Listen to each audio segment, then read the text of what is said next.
In this session, we will discuss about Vice President of India election. Lecture is important for GS paper 2, for prelims and for mains. Why in use? The election to the post of Vice President of India is conducted under a constitutionally mandated process overseen by the Election Commission. Vice president of India के लिए जो elections conduct कराए जाते हैं India के अंदर वो एक कॉन्स्टिट्यूशनली मैंडेट प्रोसेस के थ्रू कराए जाते हैं और इलेक्शन कमीशन ऑफ इंडिया इन इलेक्शंस को कंडक्ट कराता है unlike the presidential poll it involve only members of parliament as electors with each carrying a single vote presidential polls से डिफरेंट वाइस प्रेसिडेंट पोलिंग के लिए ओनली पार्लियामेंट के electors यहाँ पर इन्वॉल्व होते हैं और सभी के वोट की वैल्यू इक्वल होती है CP Radhakrishnan filed by the NDA and justice retired B Sudarshan Reddy nominated by the opposition India alliance NDA की तरफ से सीपी राधाकृष्णन को यहाँ पर चूज किया गया है वही इंडिया ब्लॉक ओपोजिशन की तरफ से जस्टिस बी सुदर्शन रेड्डी को नॉमिनेट किया गया है वाइस प्रेसिडेंट के इलेक्शन के लिए the outcome will be determined by the numerical strength and voting alignment across both house of parliament parliament के बोथ हाउस के द्वारा न्यूमेरिकल स्ट्रेंथ यहाँ पर डिटरमाइन किया जाएगा वाइस प्रेसिडेंट की पोस्ट के लिए who are the electors in the vice presidential election vice presidential election में इलेक्टर्स कौन कौन होंगे elected by an electoral college comprising members of both house of parliament including nominated member electoral college के under parliament के both houses के member included nominated member इसके अंदर होते हैं state legislatures play no role in this election इस election में state legislature का कोई रोल नहीं होता है electorate consists of 782 MPs, 543 in the Lok Sabha and 233 elected plus 12 nominated in the Rajya Sabha.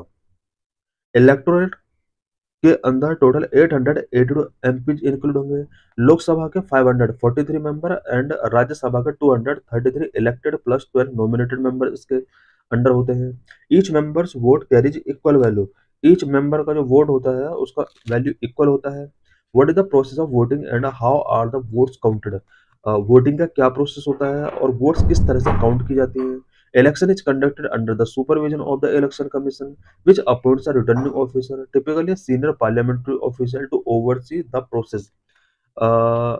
Vice presidents के लिए इलेक्शन कमीशन के द्वारा सुपरवाइज एंड कंडक्ट किए जाते हैं और इसके लिए इलेक्शन कमीशन एक रिटर्निंग ऑफिसर अपॉइंट करता है जो कि पार्लियामेंट्री ऑफिसर का सीनियर मेंबर होता है जो इस पूरे प्रोसेस को ओवरसी करता है single transferable vote the election is conducted through the system of proportional representation using the single transferable vote as the prescribed under article 66 of the constitution vice presidential poll के लिए single proportional representation system का use किया जाता है और इसके लिए single transferable vote का यूज किया जाता है कॉन्स्टिट्यूशन का आर्टिकल 66 के अंदर single transferable vote system mention किया गया है secret ballot members cast their votes by secret ballot indicating preferences among the candidates in order vice president के पोलिंग के लिए मेंबर्स सीक्रेट बैलेट का यूज करते हैं जो कि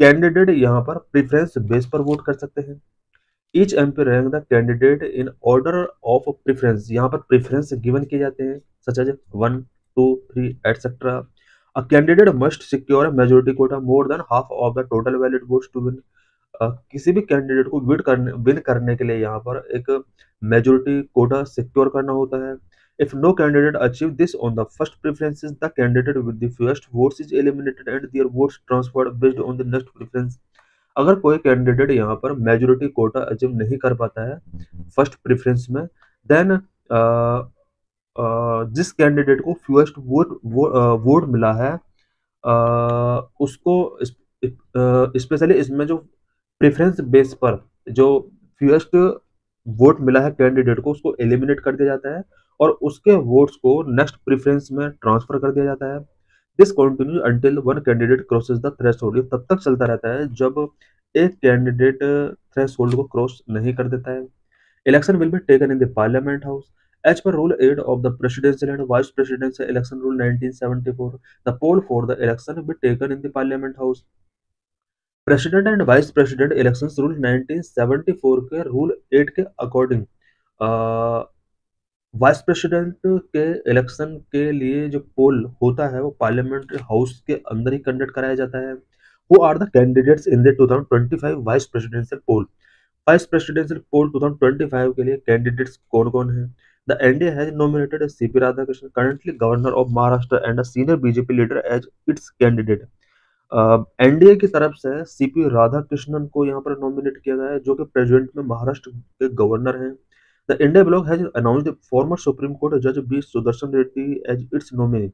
इंडिया ब्लॉक की तरफ से यहाँ पर फॉर्मर सुप्रीम कोर्ट जज बी सुदर्शन रेड्डी को नॉमिनेट किया गया है। How do the numbers stack up between NDA and India bloc? The NDA has a high number with its coalition parties. NDA के पास हाई नंबर है बिकॉज कोalition पार्टीज का भी उसको सपोर्ट मिला हुआ है। India block will face the challenge. India block के पास कुछ चैलेंज होंगे।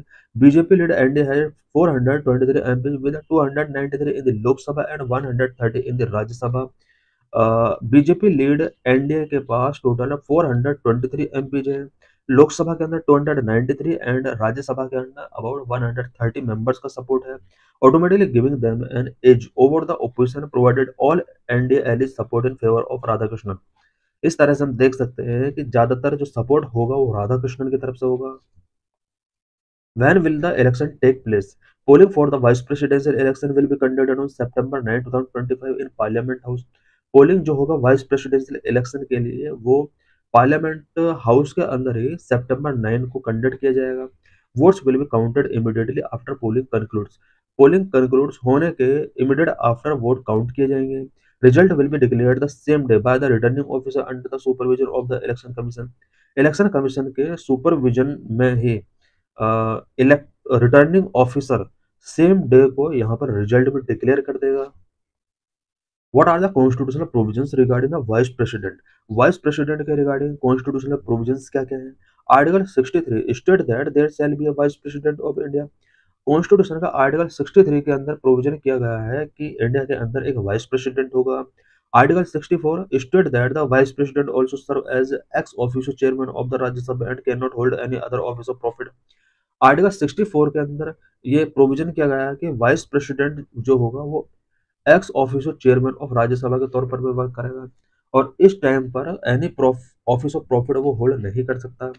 Article 65 when vice president assume the role और duties of the president, they will not perform the responsibilities of the chairman of the Rajya Sabha and will not receive the salary or allowance designated for the chairman under Article 97।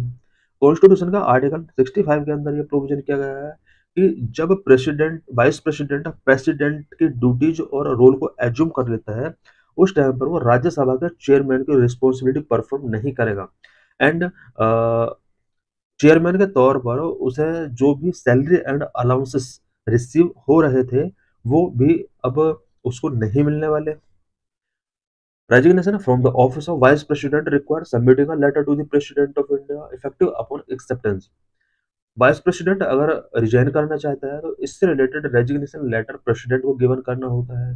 President के acceptance के बाद ये effective हो जाता है। Qualification of for the office of vice president. Article 66 provision qualifications require for a person to be eligible for the office of vice president. Constitution का article 66 के अंदर वाइस प्रेसिडेंट की क्वालिफिकेशंस मेंशन किए गए हैं।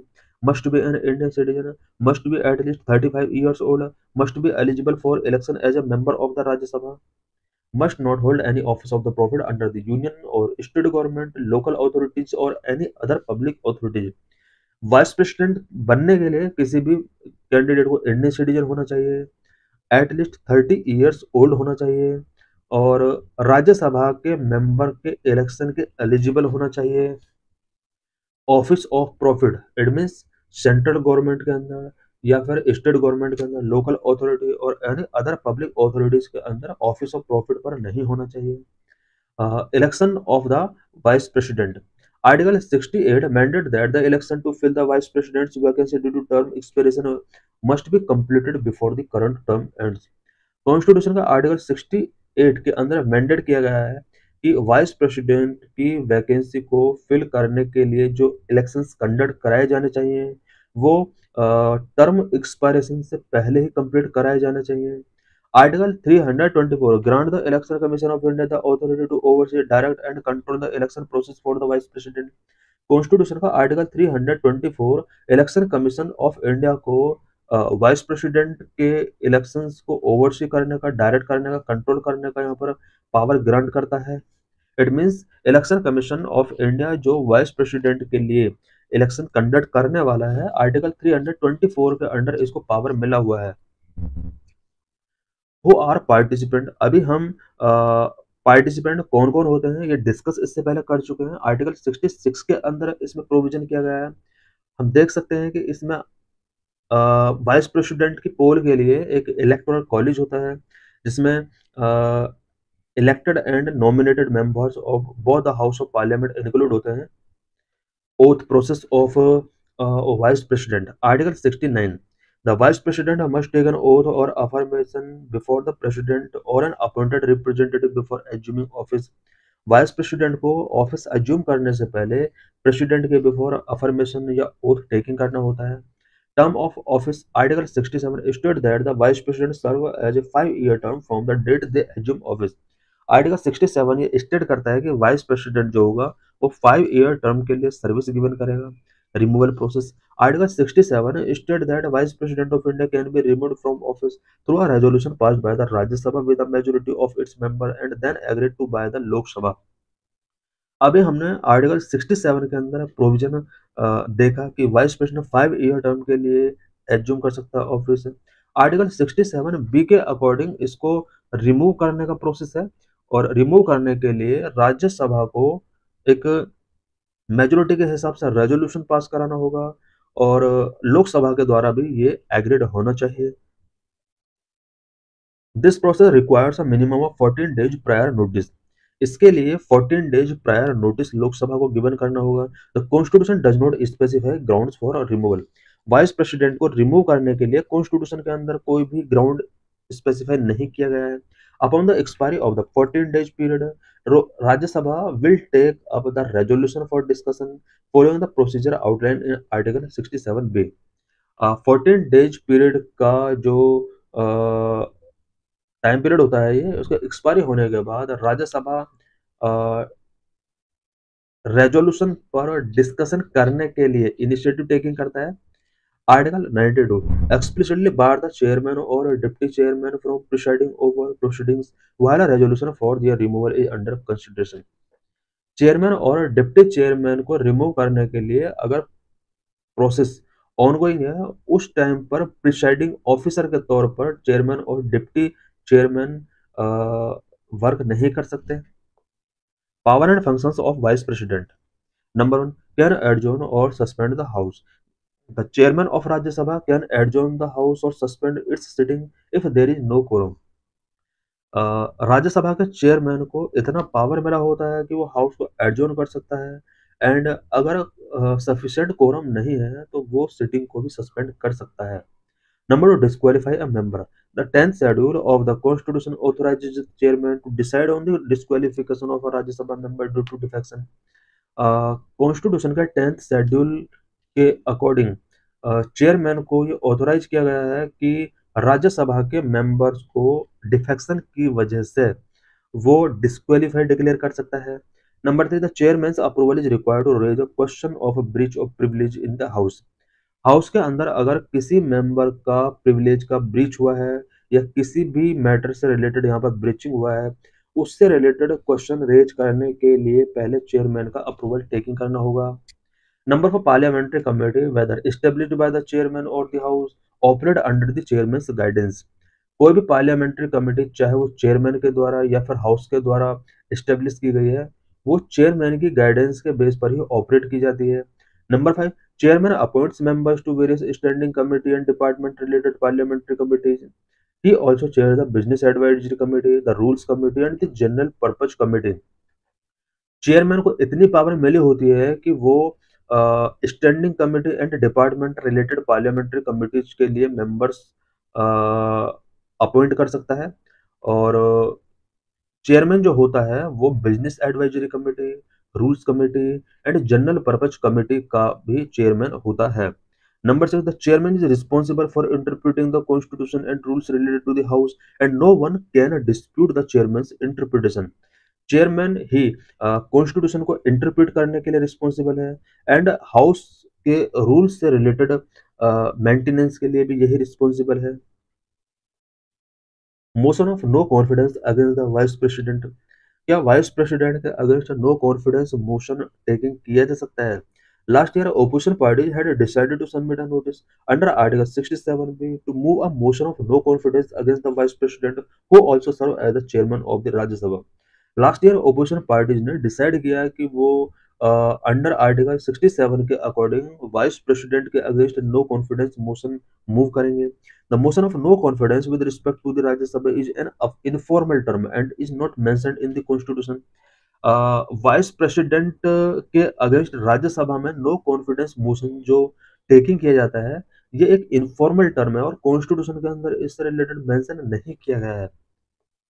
Normally no confidence motion only Lok Sabha के अंदर initiate किया जा सकता है, बट राज्यसभा के अंदर वाइस प्रेसिडेंट चेयरमैन को रिमूव करने के लिए इनफॉर्मल तरीके से इसको यूज किया जा सकता है। No confidence motion is introduce in the Lok Sabha to assess the government support. Government का सपोर्ट को असेस करने के लिए no confidence motion only Lok Sabha के अंदर इंट्रोड्यूस किया जाता है, बट राज्यसभा के अंदर नहीं किया जाता कॉन्स्टिट्यूशन के अकॉर्डिंग।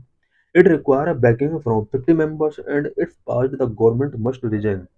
Uh, राज्यसभा के अंदर अगर no confidence motion vice president या चेयरमैन के अगेंस्ट टेकिंग किया जाता है, एटलीस्ट 50 मेंबर्स का यहाँ पर सपोर्ट होना चाहिए।